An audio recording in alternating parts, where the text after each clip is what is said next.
Jejak Tuhan itu mengeluarkan lemak. Saudara, ini benar-benar terjadi dan kita alami. Ya.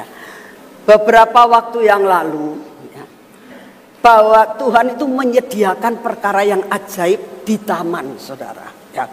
Salah satunya itu cawan-cawan yang ada di Mahligai itu keluar minyak. Minyaknya warnanya seperti lemak. Bukan putih-putih biasa, putihnya seperti lemak. Waktu saya lihat ini kok kayak kayak ada tepungnya gitu, tapi bukan tepung. Saya ambil, saya taruh di sini, benar-benar lemak, saudara. Benar-benar lemak. Ini keajaiban. Dan Tuhan mengatakan, nah ini yang dinamakan jejakku tuh mengeluarkan lemak. Yang berbahagia ialah mereka yang mendengarkan firman Allah dan yang memeliharanya. Ada pesan Tuhan, peganglah perjanjian kekal. Tuhan menjanjikan suatu perjanjian kekal. Apa sih perjanjian kekal itu?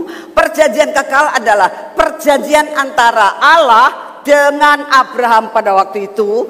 Pada saat Tuhan memberikan suatu perjanjian sunat, Tuhan katakan ini perjanjian kekal, perjanjian yang tidak dapat dibatalkan, karena engkau mau melepaskan dirimu dari segala perkara-perkara ikatan kedagingan. Nah, saudara yang Tuhan rindukan untuk kita mendapatkan suatu perjanjian kekal, Tuhan sangat merindukan lepaskan dirimu dari segala perkara-perkara yang Tuhan gak suka, yaitu perkara-perkara kedagingan. Nah, saya ulangi, kenapa ini saya ulangi? Disebabkan karena ini sangat penting. Kita menjalani tahun ini saat ini masih 11 bulan setengah, ya kan? Sekarang tahun 14 kan, baru pertengahan bulan ya. Masih ada setengah bulan lagi untuk bulan ini, dan masih ada 11 bulan lagi yang kita hadapi. Jadi saya berdoa, biarlah ini menjadi suatu pegangan dalam hidup saudara dan saya. Lalu kami ini membuat pengakuan iman dalam selama 1 tahun. Kita sudah cetak ya, pengakuan iman dicetak. Saudara nanti pulang dari tempat ini, saudara boleh ngambil yang sudah disediakan oleh Asyir ya. Saya berdoa satu keluarga satu saja, karena kalau pengakuan iman itu bisa kamu potret, terus kamu masukin ke HP dimanapun juga kamu berada, bisa ya. Nah, kalau di rumah saudara bisa tempel ya. Jadi satu keluarga satu saja. Ini yang saya mau sampaikan kepada saudara. Nah, sekarang mulai khotbah ini ya. Kita akan mulai khotbah ya sekarang ya. Nah, hari ini temanya itu sangat menantang.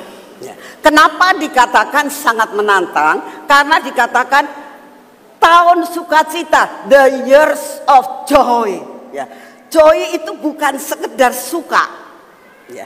Bukan sekedar senang, tapi yang namanya joy itu sukacita yang keluar dari dalam, seperti sumber mata air yang ada di dalam diri saudara dan saya, keluar melalui muka saudara, sehingga saudara itu dimanapun saudara berada, senyumnya seperti semangka katanya kali ya, tidak lonjong seperti papaya gitu ya. Jadi yang Tuhan rindukan, kalau ada sukacita dari dalam itu keluar, mata saudara juga berbinar-binar, nggak kelihatan sedih ya. Karena apa? Ada sukacita yang ada dalam sumber hatimu, itu namanya joy.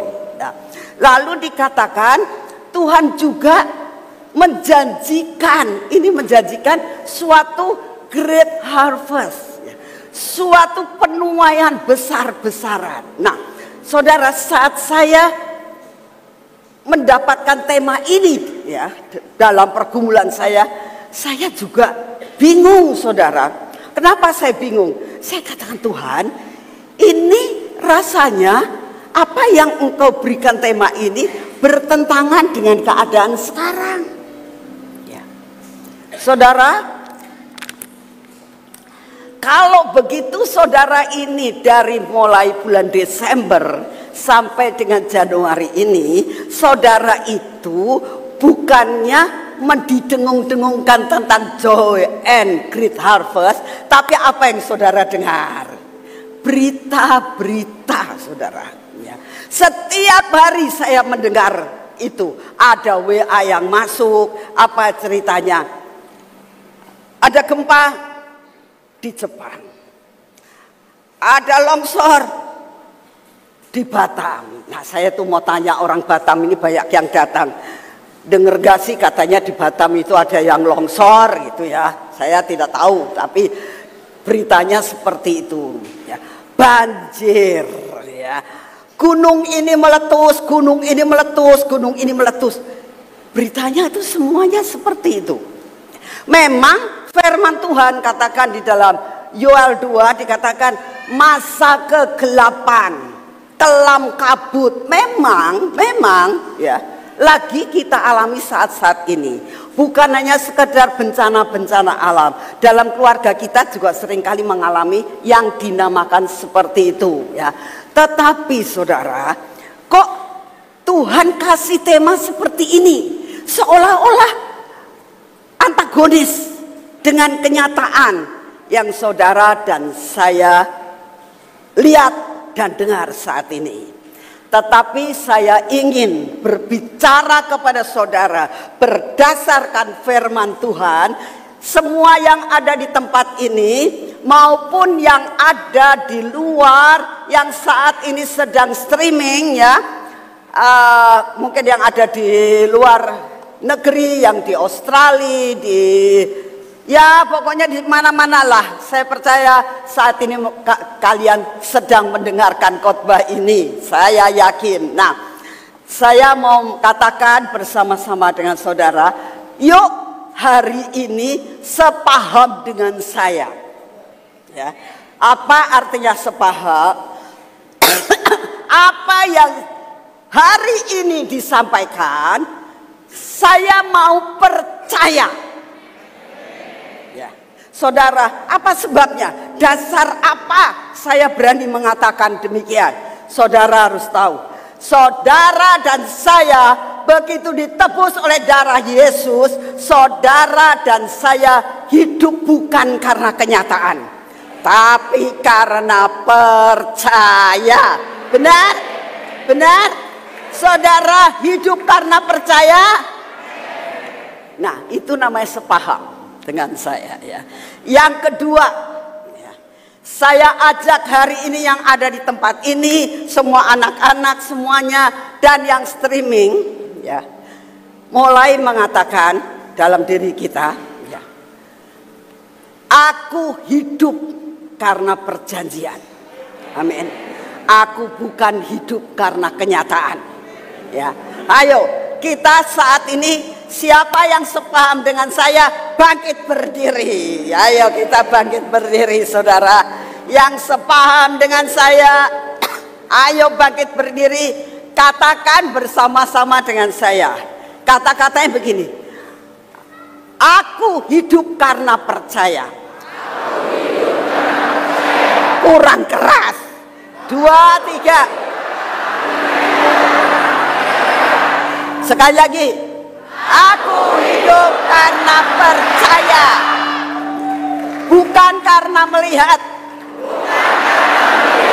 Sekali lagi ya, aku hidup karena percaya kepada Tuhan Yesus dan bukan karena melihat. 2, 3, aku hidup karena percaya kepada firman.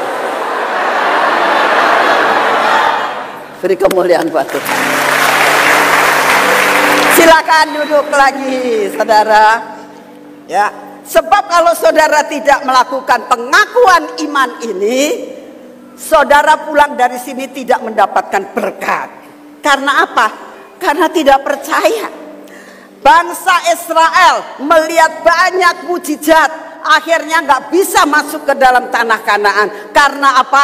Kurang apa? kurang percaya.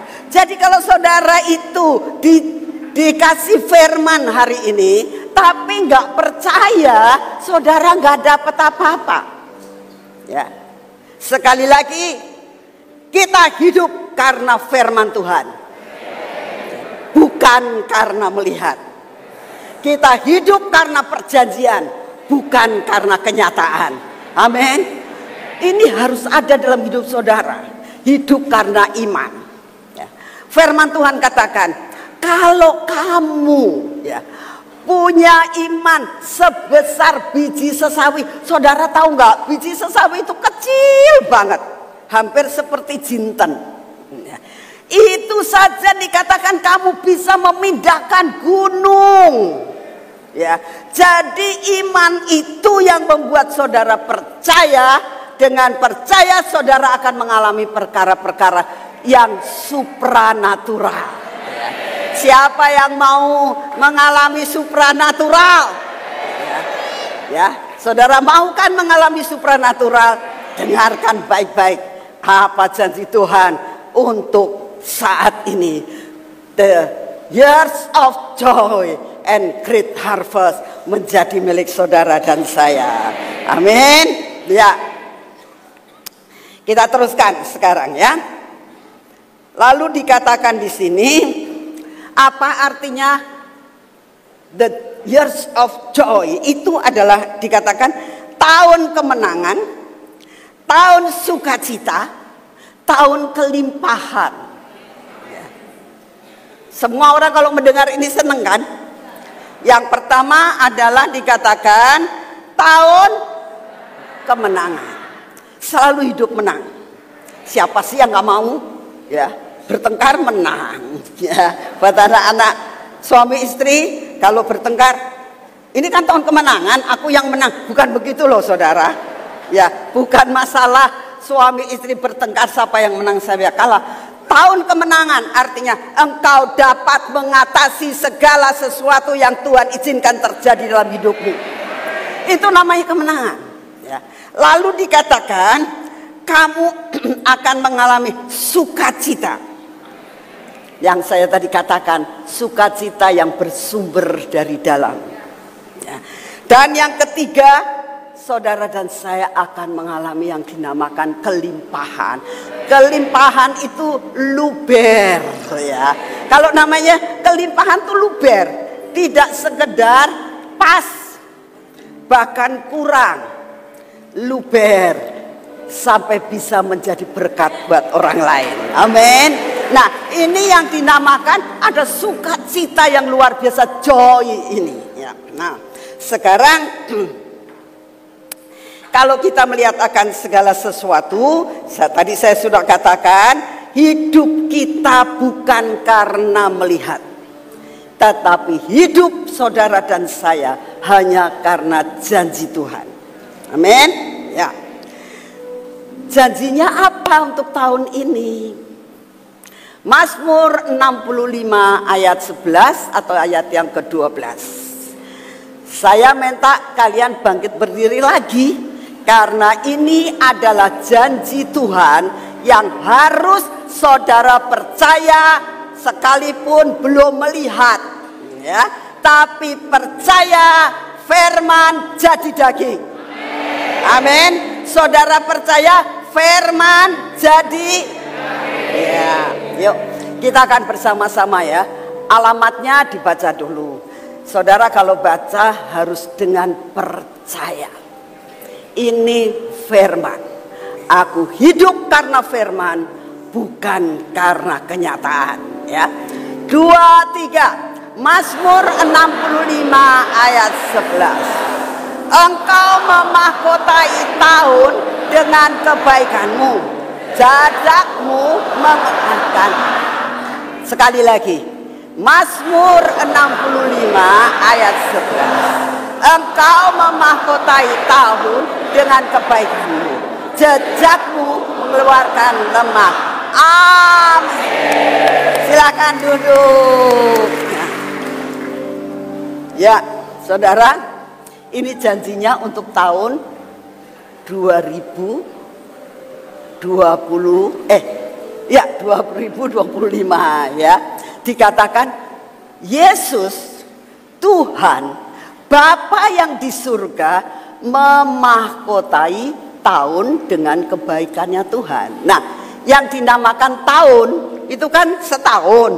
2024 itu berarti setahun kan? 2025 berarti setahun bukan? Nah, berarti Tuhan itu memahkotai tahun 2025 dengan kebaikan Tuhan. Coba bayangkan, janjinya begitu. Tuhan itu memahkotai tahun 2025. Artinya begini, kalau ini tahun 2025 dimahkotai, berarti mahkota itu tidak ada di bawah. Mahkota selalu ditaruhnya di mana? Di atas. Jadi tahun 2025, ini kalau ini tahun 2025 ya. Lalu di atasnya ini ada yang dinamakan mahkota. Tuh, berarti tahun 2025 ada di bawah mana? Di bawah mahkota, betul? Dan mahkota itu adalah kebaikan Tuhan. Nah, ya.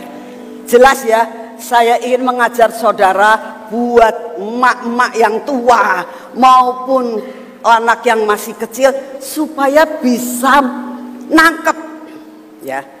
Tahun ini 2025 ada mahkota. Mahkota itu lambang kekuasaan. Ya. Mahkota itu adalah lambang kekuatan. Mahkota itu adalah lambang segala-galanya, otoritas. Jadi tahun 2025 otoritasnya ada di bawah kekuasaan Yesus Kristus Tuhan. Amin.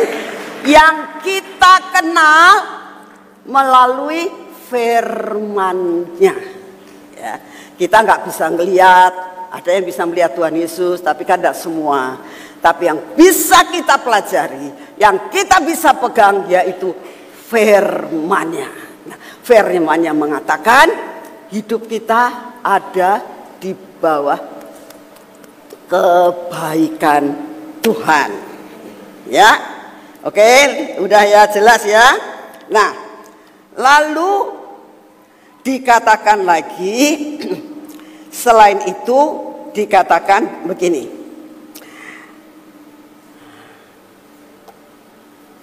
Jejakmu mengeluarkan lemak, betul? Ya, jejak Tuhan mengeluarkan lemak. Saudara, kalau mengenai masalah lemak ini tuh selalu saya tuh ingat sama Pak Daniel Kristianto, saudara. Pak Daniel Kristianto itu kalau dulu sebelum bertobat benar-benar kalau itu nggak baik ya, dia tuh nggak bisa kalau makan tidak ada lemaknya, saudara. Ya, memang katanya lemak itu gurih sekali. Lemak itu menggambarkan kenikmatan. Ya, lemak itu menggambarkan kenikmatan. Kasih tahu sebelahnya. Lemak menggambarkan siapa yang gak mau hidup nikmat ya. Siapa yang gak mau hidup nikmat? Gak ada kan? Siapa yang mau hidup dan menikmati? Nah, itu gambaran lemak. Lemak itu kenikmatan, kesukaan, sukacita yang luar biasa. Itu namanya lemak. Nah, saudara, lemak itu ya, lemak itu memang katanya gurih, enak, nikmat kalau makan lemak itu ya. Lalu dikatakan kakinya Tuhan ada lemaknya.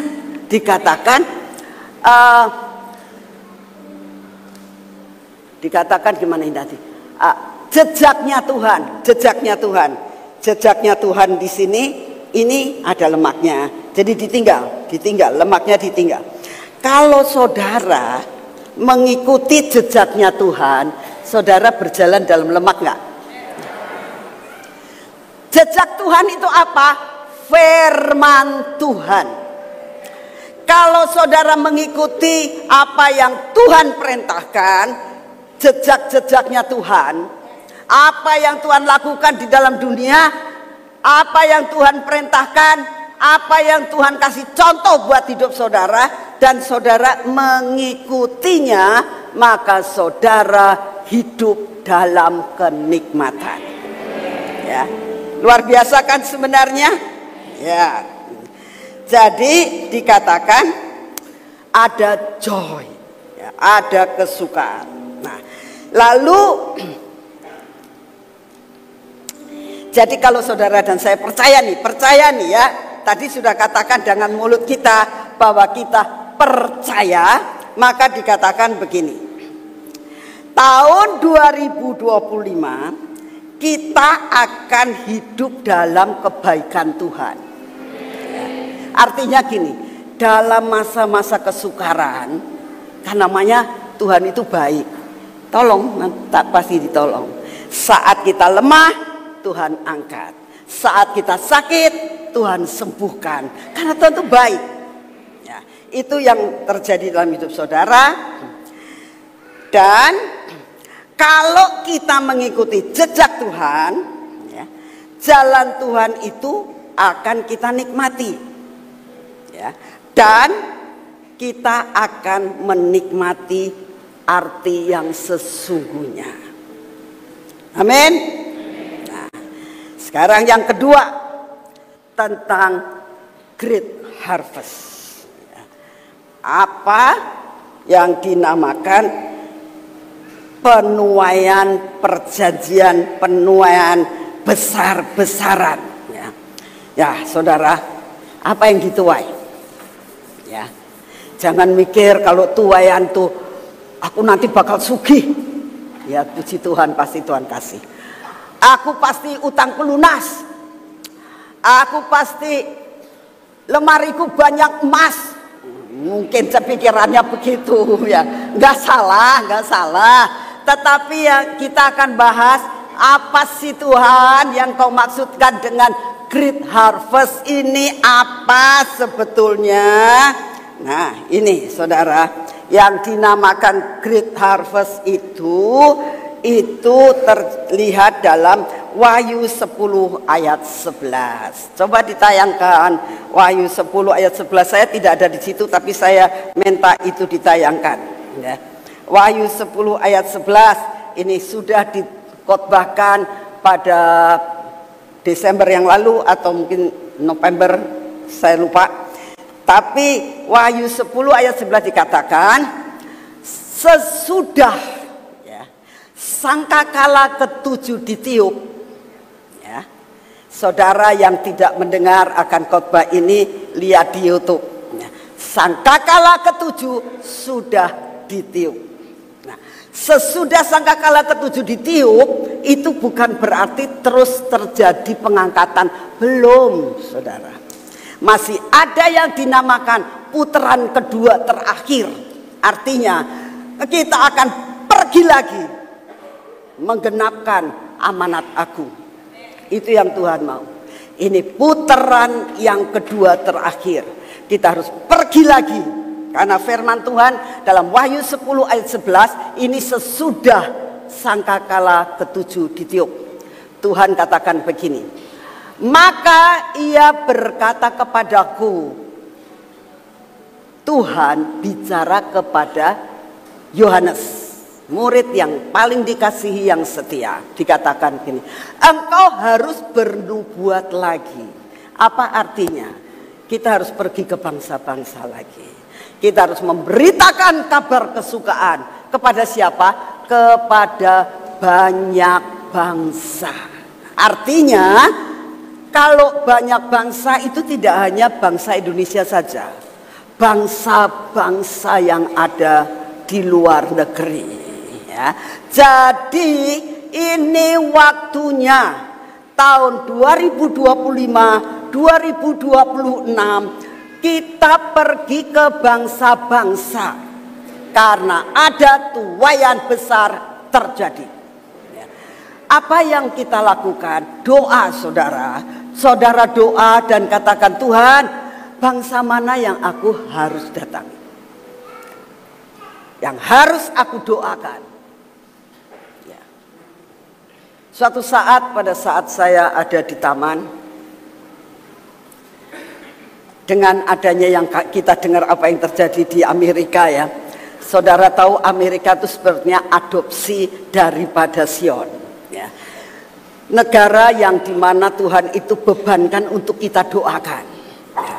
Nah, saat saya sedang di taman, saya sedang berdoa, Tuhan ngomong, itu kan di sana itu sebetulnya Amerika itu kan merupakan suatu adopsi di sini. Ya. Oh ya Tuhan. Terus saya mulai doa dan doa. Ya. Ini bagian kita untuk kita menjadi pendoa. Sampai apa yang terjadi di sana seperti Sodom dan Gomora itu kita akan menyampaikan sesuatu kabar. Ya. Nah, ini maksudnya Tuhan merindukan saudara dan saya itu harus pergi bernubuat lagi kepada bangsa-bangsa.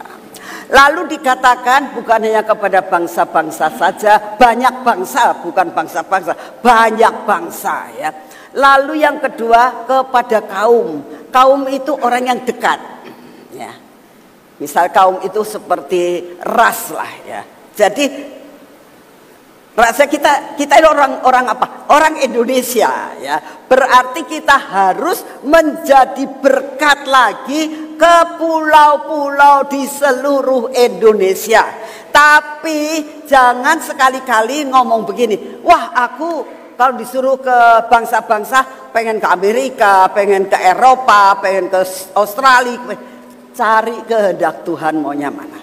Sekarang kalau seluruh Indonesia, saudara jangan mikir begini, aku pengennya kalau ke Sulawesi, ya ke Manado yang enak, nanti bisa jalan-jalan sekalian, ya.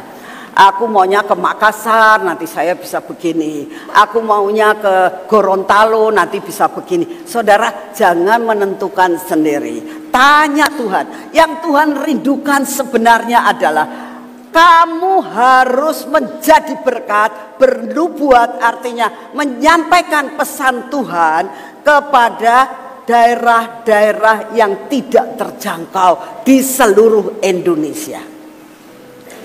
Ini putaran kedua terakhir. Ya. Lalu dikatakan selain daripada kaum dan juga kepada bahasa dan raja. Ya. Artinya orang yang berbeda omongannya, saudara, berbeda bahasanya.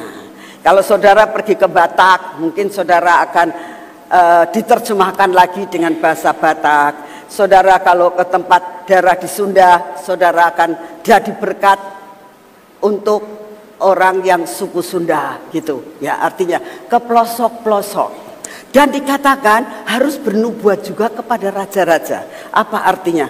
Saudara akan dipakai untuk masuk ke dalam pemerintahan-pemerintahan. Untuk apa? Menjadi saksi. Nah, ini putaran kedua terakhir, ya. Saya berdoa saudara nangkap apa yang Tuhan mau, apa yang harus dilakukan pada tahun 2025 ini. Amin. Nah, sekarang diteruskan, ya. Nah, sekarang kalau saudara mulai tanya, dapat firman begini ini hari di dalam Alkitab ada enggak sih? Contoh-contoh dalam Alkitab enggak?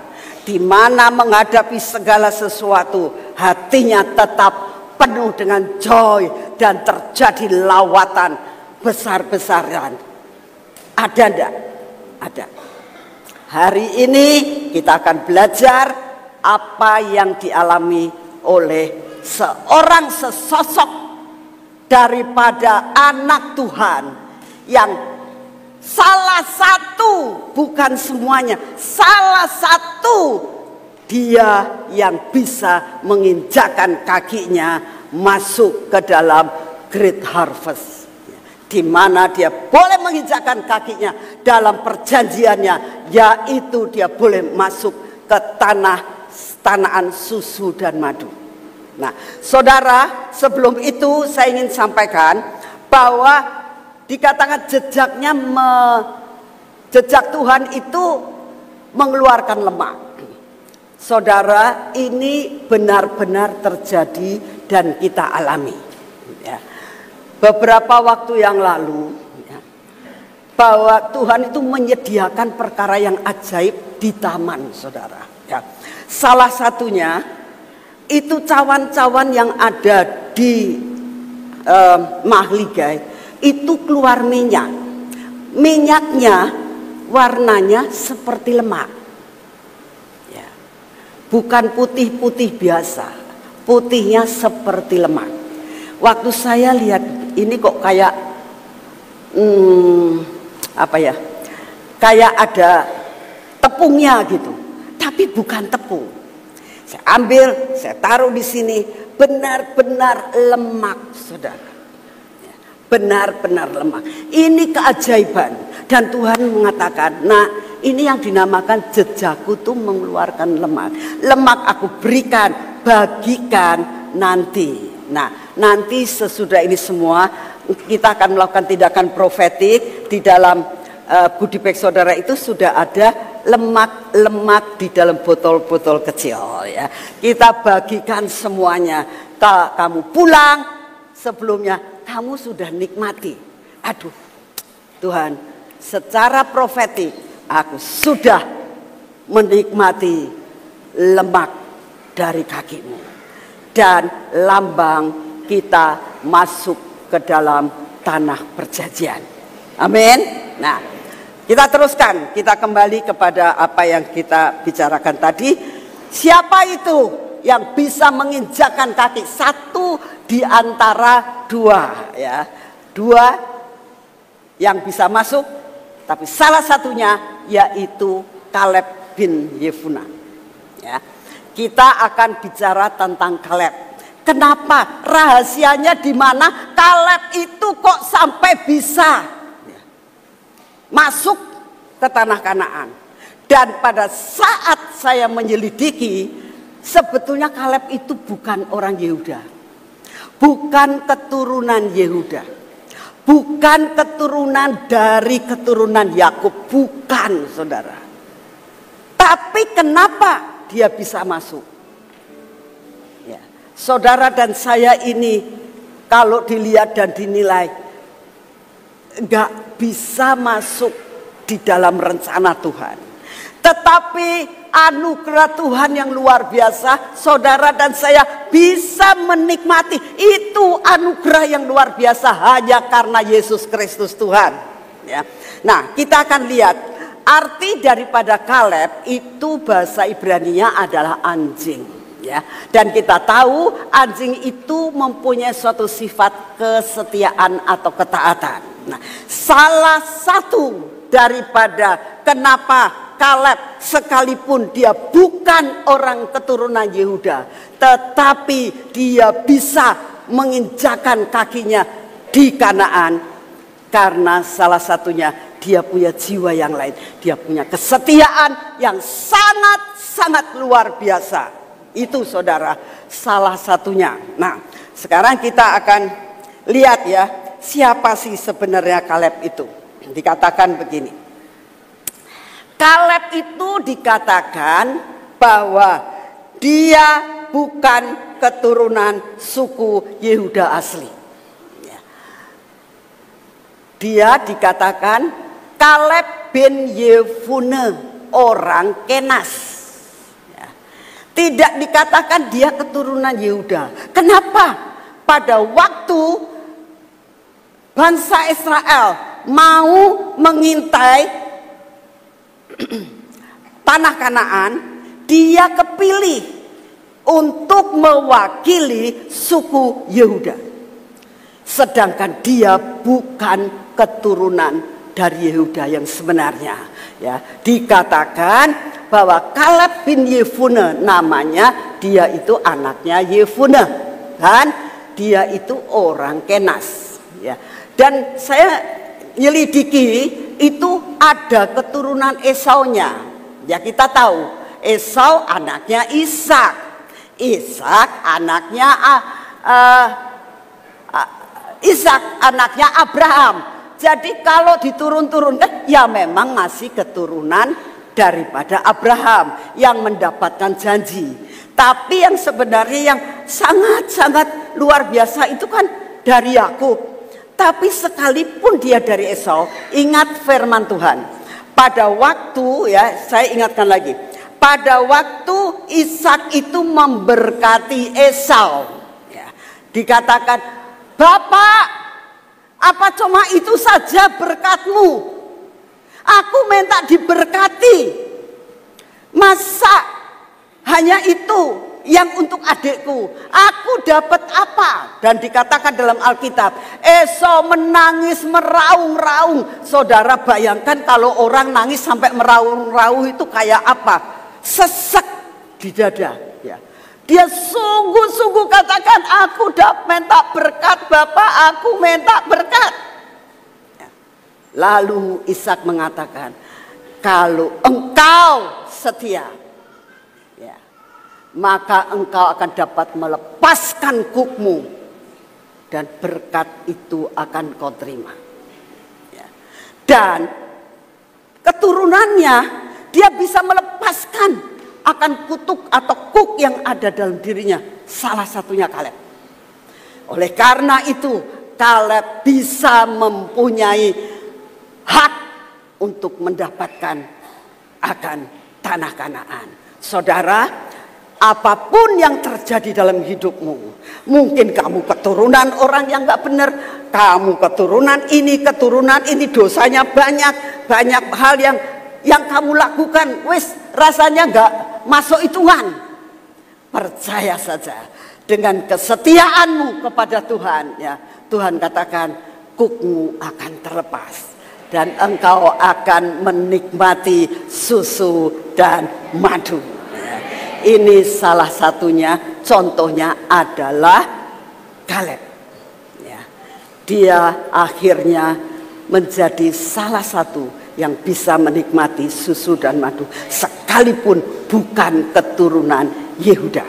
Ini salah satunya, ya. Lalu yang kedua dikatakan bahwa Kaleb itu keturunan budak dididik dalam penindasan. Kaleb lahir di Mesir. Ya. Kaleb itu lahirnya di Mesir. Pada saat saudara-saudara Yusuf itu pindah ke Mesir, terjadilah yang dinamakan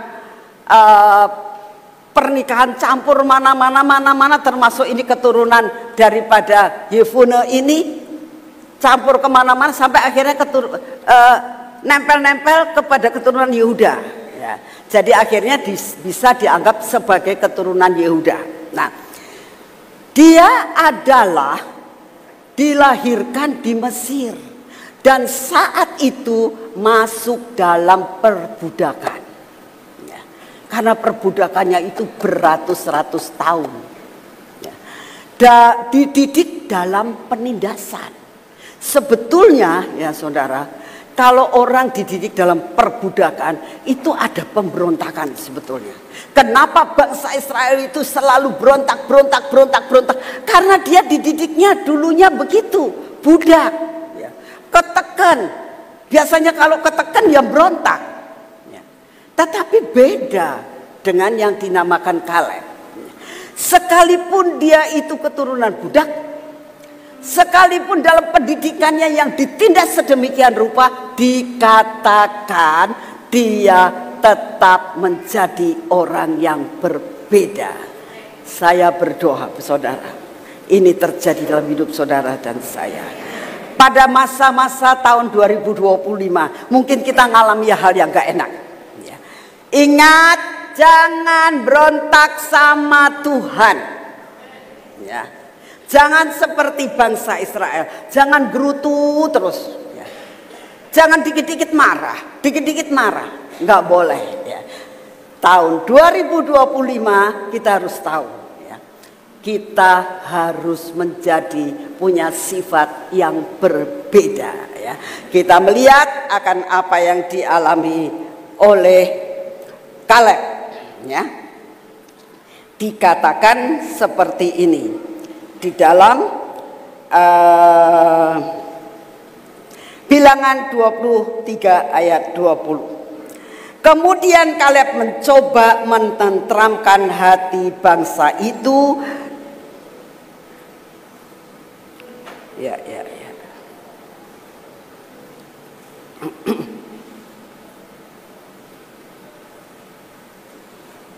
Bentar, ya.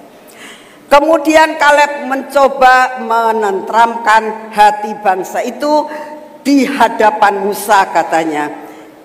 Tidak, kita akan maju dan menduduki negeri itu, sebab kita pasti akan mengalahkannya. Jadi dia itu punya jalan pikiran yang berbeda dalam menghadapi masalah. Tahun 2025, kalau saudara menghadapi masalah apapun, saudara harus katakan begini, tidak, aku pasti menang. Kalau menghadapi sesuatu hal yang sangat menekan, katakan, tidak, ini cuma sementara. Sebentar, aku pasti menang. Amin. Ya, harus punya pemikiran, saya pasti menang. Ya, saya pasti bisa bersama dengan Tuhan semua masalah kita. Karena apa?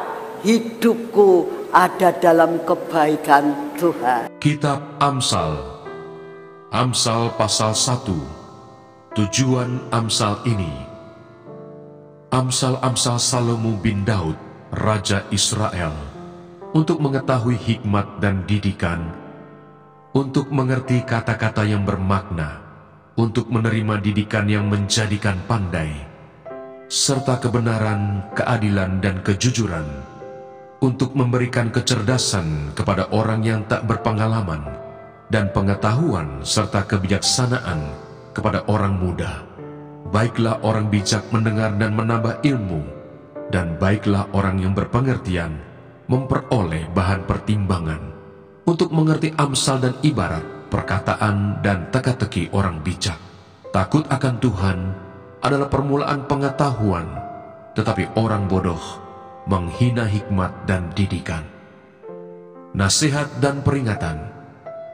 Hai anakku, dengarkanlah didikan ayahmu, dan jangan menyia-nyiakan ajaran ibumu. Sebab karangan bunga yang indah itu bagi kepalamu, dan suatu kalung bagi lehermu. Hai anakku, jikalau orang berdosa hendak membujuk engkau, janganlah engkau menurut. Jikalau mereka berkata, marilah ikut kami, biarlah kita menghadang darah, biarlah kita mengintai orang yang tidak bersalah dengan tidak semena-mena. Biarlah kita menelan mereka hidup-hidup seperti dunia orang mati, bulat-bulat seperti mereka yang turun ke liang kubur. Kita akan mendapat pelbagai benda yang berharga. Kita akan memenuhi rumah kita dengan barang rampasan. Buanglah undimu ke tengah-tengah kami, satu pundi-pundi bagi kita sekalian. Hai anakku, janganlah engkau hidup menurut tingkah laku mereka. Tahanlah kakimu daripada jalan mereka, karena kaki mereka lari menuju kejahatan dan bergegas-gegas untuk menumpahkan darah. Sebab percumalah jaring dibentangkan di depan mata segala yang bersayap, padahal mereka menghadang darahnya sendiri dan mengintai nyawanya sendiri. Demikianlah pengalaman setiap orang yang loba akan keuntungan gelap, yang mengambil nyawa orang yang mempunyainya. Nasihat hikmat. Hikmat berseru nyaring di jalan-jalan, di lapangan-lapangan ia memperdengarkan suaranya, di atas tembok-tembok ia berseru-seru, di depan pintu-pintu gerbang kota ia mengucapkan kata-katanya. Berapa lama lagi, hai orang yang tak berpengalaman, kamu masih cinta kepada keadaanmu itu? Pencemooh masih gemar kepada cemooh, dan orang bebal benci kepada pengetahuan. Berpalinglah kamu kepada teguranku. Sesungguhnya aku hendak mencurahkan isi hatiku kepadamu dan memberitahukan perkataanku kepadamu. Oleh karena kamu menolak ketika aku memanggil, dan tidak ada orang yang menghiraukan ketika aku mengulurkan tanganku. Bahkan kamu mengabaikan nasihatku dan tidak mau menerima teguranku, maka aku juga akan menertawakan celakamu.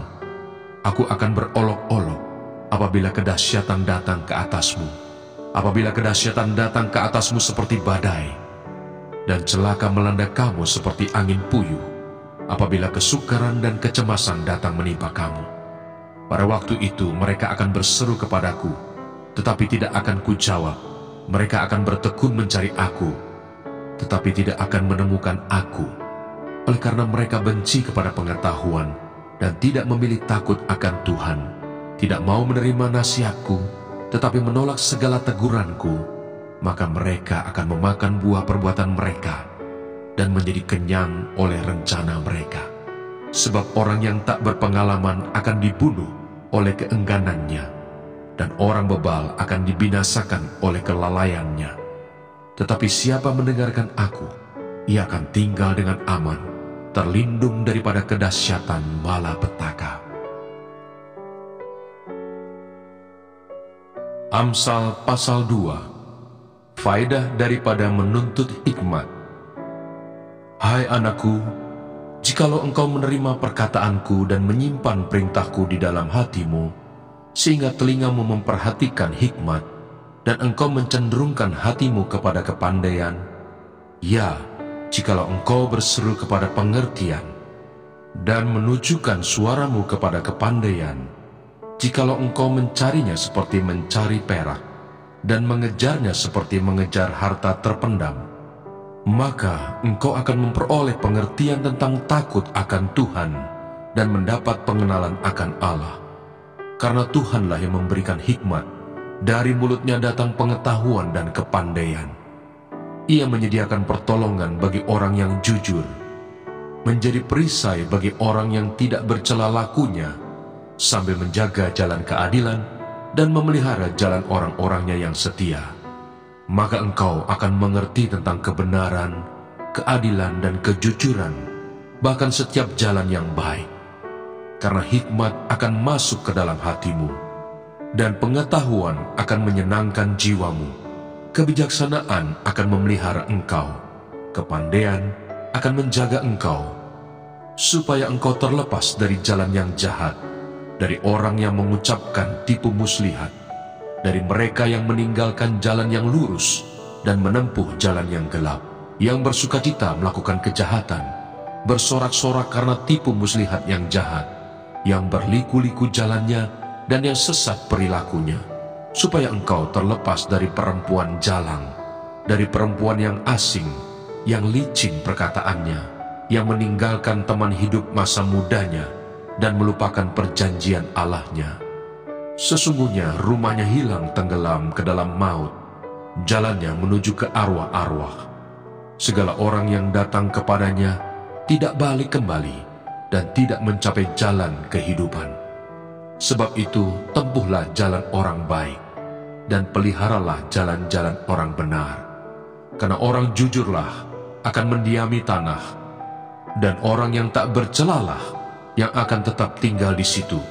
Tetapi orang fasik akan dipunahkan dari tanah itu, dan pengkhianat akan dibuang dari situ.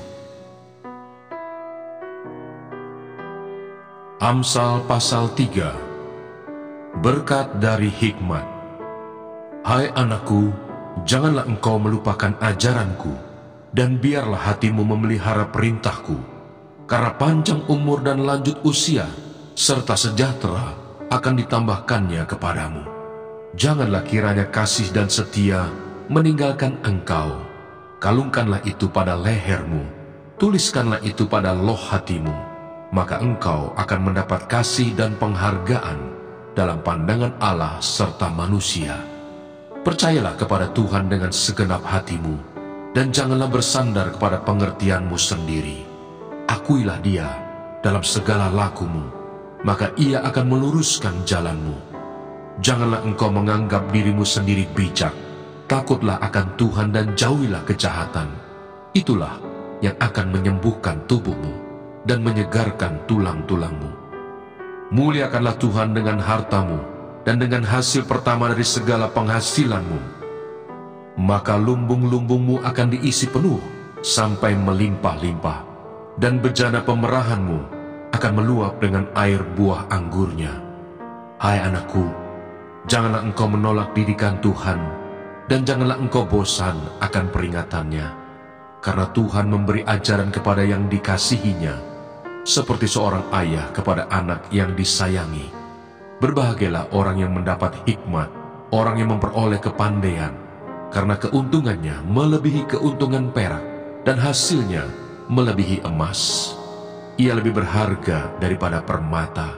Apapun yang kau inginkan tidak dapat menyamainya. Umur panjang ada di tangan kanannya, di tangan kirinya kekayaan dan kehormatan. Jalannya adalah jalan penuh bahagia, segala jalannya sejahtera semata-mata. Ia menjadi pohon kehidupan bagi orang yang memegangnya. Siapa yang berpegang padanya akan disebut berbahagia. Dengan hikmat Tuhan telah meletakkan dasar bumi, dengan pengertian ditetapkannya langit, dengan pengetahuannya air samudra raya berpencaran dan awan menitikkan embun. Hai anakku, janganlah pertimbangan dan kebijaksanaan itu menjauh dari matamu. Peliharalah itu, maka itu akan menjadi kehidupan bagi jiwamu dan perhiasan bagi lehermu. Maka engkau akan berjalan di jalanmu dengan aman, dan kakimu tidak akan terantuk. Jikalau engkau berbaring, engkau tidak akan terkejut, tetapi engkau akan berbaring dan tidur nyenyak. Janganlah takut kepada kekejutan yang tiba-tiba, atau kepada kebinasaan orang fasik bila itu datang, karena Tuhanlah yang akan menjadi sandaranmu dan akan menghindarkan kakimu dari jerat. Anjuran untuk berbuat baik. Janganlah menahan kebaikan daripada orang-orang yang berhak menerimanya, padahal engkau mampu melakukannya. Janganlah engkau berkata kepada sesamamu, pergilah dan kembalilah, besok akan kuberi, sedangkan yang diminta ada padamu. Janganlah merencanakan kejahatan terhadap sesamamu, sedangkan tanpa curiga ia tinggal bersama-sama dengan engkau. Janganlah bertengkar tidak semena-mena dengan seseorang, jikalau ia tidak berbuat jahat kepadamu. Janganlah iri hati kepada orang yang melakukan kelaliman, dan janganlah memilih satupun dari jalannya, karena orang yang sesat adalah kekejian bagi Tuhan, tetapi dengan orang jujur ia bergaul erat. Kutuk Tuhan ada di dalam rumah orang fasik, tetapi tempat kediaman orang benar diberkatinya. Apabila ia menghadapi pencemooh, maka ia pun mencemooh, tetapi orang yang rendah hati dikasihaninya. Orang yang bijak akan mewarisi kehormatan, tetapi orang yang bebal akan menerima cemooh. Amsal pasal 4. Nasihat untuk mencari hikmat. Dengarkanlah hai anak-anak didikan seorang ayah, dan perhatikanlah supaya engkau beroleh pengertian, karena aku memberikan ilmu yang baik kepadamu. Janganlah meninggalkan petunjukku, karena ketika aku masih tinggal di rumah ayahku sebagai anak, lemah, dan sebagai anak tunggal bagi ibuku, aku diajari ayahku. Katanya kepadaku, biarlah hatimu memegang perkataanku, berpeganglah pada petunjuk-petunjukku, maka engkau akan hidup. Perolehlah hikmat, perolehlah pengertian. Jangan lupa dan jangan menyimpang dari perkataan mulutku. Janganlah meninggalkan hikmat itu, maka engkau akan dipeliharanya. Kasihilah dia, maka engkau akan dijaganya. Permulaan hikmat ialah perolehlah hikmat, dan dengan segala yang kau peroleh, perolehlah pengertian. Yang berbahagia ialah mereka yang mendengarkan firman Allah dan yang memeliharanya.